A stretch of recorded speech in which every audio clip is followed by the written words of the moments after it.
অনুরাগের ছোঁয়া আজকের পর্বে দেখা যায় দীপা ক্লাসে দেরি করে আসে। টিচারকে অনুরোধ করায় দীপাকে ক্লাসে ঢুকতে দেয়, কিন্তু দীপার মন পড়ে থাকে সূর্যের কাছে।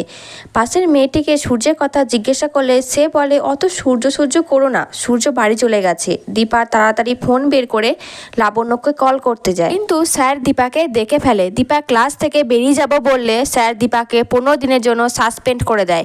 দীপা কলেজ থেকে বেরিয়ে লাবণ্যকে ফোন করার চেষ্টা করলে কিন্তু লাবণ্যর ফোন নেটওয়ার্কের বাইরে বলে। এদিকে সূর্য বাড়ি গেলে সোনারূপা সূর্যকে বাবা বলে জড়িয়ে ধরে। জয় সূর্যকে দেখে উর্মিকে তাড়াতাড়ি টেবিলের তলায় লুকিয়ে দেয়। সূর্য জয়কে বলে ওরা আমাকে বাবা কেন বলছে? তখন রূপা বলে তোমাকে রূপাদের বাবার মতো দেখতে, তাই বাবা বলে ফেলেছি। সূর্য বলে কি হয়েছে এই বাড়িতে?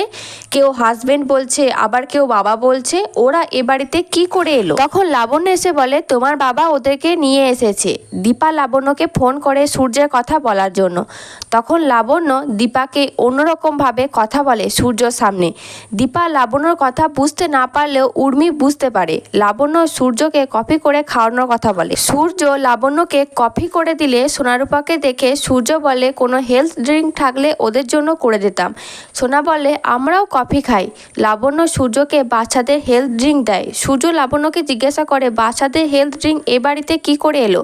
লাবণ্য বলে তোমার বাবা আর আমি মাঝে মাঝে ওটা খাই। সূর্য সোনারূপাকে হেলথ ড্রিঙ্ক করে দেয় আর জিজ্ঞাসা করে তোমাদের মা কোথায়? তখন রূপা বলে জানি না। সূর্য তখন বলে ওদের মা বাবা তো খুব ইরেসপন্সিবল, বাচ্চা দুটোকে রাস্তায় একা ছেড়ে দিয়েছে। দীপা সেনগুপ্ত বাড়িতে ঢুকতে গেলে উর্মি দীপাকে ছদ্মবেশে ঢুকতে বলে। প্রবীর দীপাকে সেনগুপ্ত বাড়িতে ঢোকায়। পরের পর্বে দেখা যায় দীপাকে অন্যরকম সাজে দেখে সূর্য মুগ্ধ হয়ে যায়।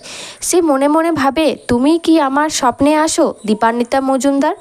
সূর্য কি তার দীপাকে নতুন করে চিনে নিতে পারবে? জানতে হলে দেখতে থাকুন টলিউড গল্প। আর অনুরাগের ছোঁয়ার পরবর্তী এপিসোডগুলি পাওয়ার জন্য আমার চ্যানেলটিকে সাবস্ক্রাইব করে পাশে থাকা বেল আইকনটি ক্লিক করে রাখবেন। আর ভিডিওটি ভালো লাগলে একটি লাইক করবেন।